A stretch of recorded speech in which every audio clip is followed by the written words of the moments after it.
Good evening. STV News has learned the double rapist who was sent to Cornton Vale Women's Prison attended a beauty course at a college while awaiting trial for the attacks, taking classes alongside young female students.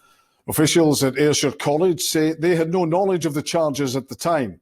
Today it was confirmed the 31-year-old, who changed identity from Adam Graham to Isla Bryson, has been moved to a male prison. Here's our senior reporter, Gordon Cree. This advert for Ayrshire College encourages people to sign up for courses which could shape the direction of their lives.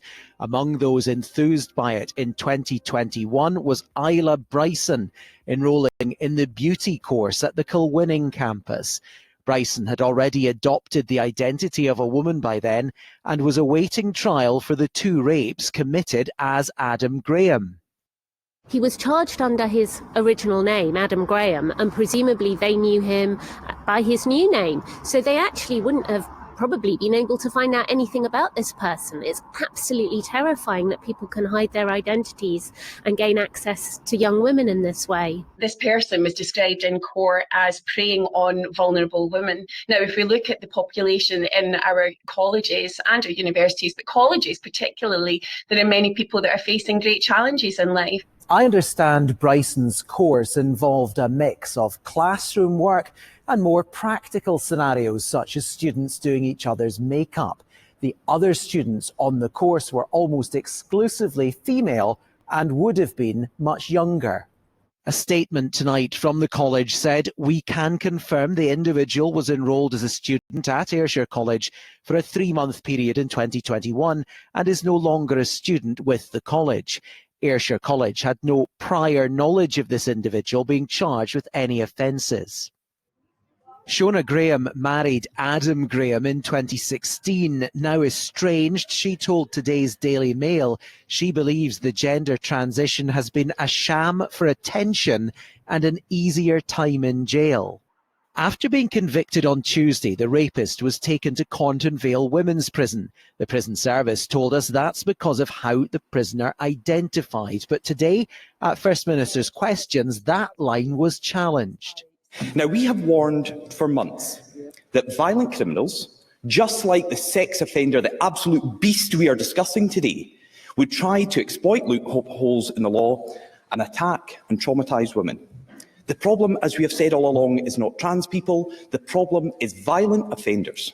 What I'm saying is, firstly, the Scottish Prison Service is in the process of giving effect to the decision it has taken not to incarcerate this prisoner in Cornton Vale. And before the 72-hour period expires that Douglas Ross has referred to, my expectation is that this prisoner will not be in Cornton Vale Prison. The prison service is working on new guidelines about how it handles the issues around gender identity.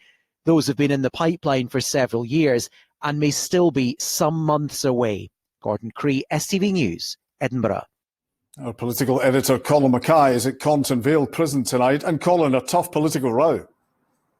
Absolutely, as you heard at First Minister's questions in Gordon's report there. But I can tell that Isla Bryson is no longer here at Cornton Vale, having been moved already to a male prison. Now, the Scottish Prison Service haven't confirmed, but I've been told in the last few minutes that that is a male wing of Saughton Prison in Edinburgh. Now, after being found guilty of raping 2 women, Bryson was brought here, but was kept segregated from other inmates. And at First Minister's questions, as you heard from Douglas Ross, the Scottish Conservative leader there, he was calling for the First Minister to intervene and make sure that Bryson was moved to protect the other inmates here. Nicola Sturgeon said at First Minister's questions that she agreed with what Sandy Brindley had said on this programme last night, that no rapist should ever be held in a female prison.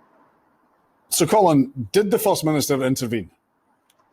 Well, I'm told that there was no formal ministerial direction to the Scottish Prison Service to move Bryson from Cornton Vale to a Mayo prison. But there were talks this morning between Scottish Government officials and prison bosses, and they were left in no doubt what ministers' views were on this. Now, Isla Bryson is not the first. Last year, 6 trans women were held in Mayo prisons around Scotland, but this is obviously a much more high-profile case. And today, Isla Bryson has been moved from Cornton Vale, and I'm told that it is to Saughton Prison in Edinburgh, where they will have to wait to be sentenced for this double rape. Colin, at Cornton Vale, thank you.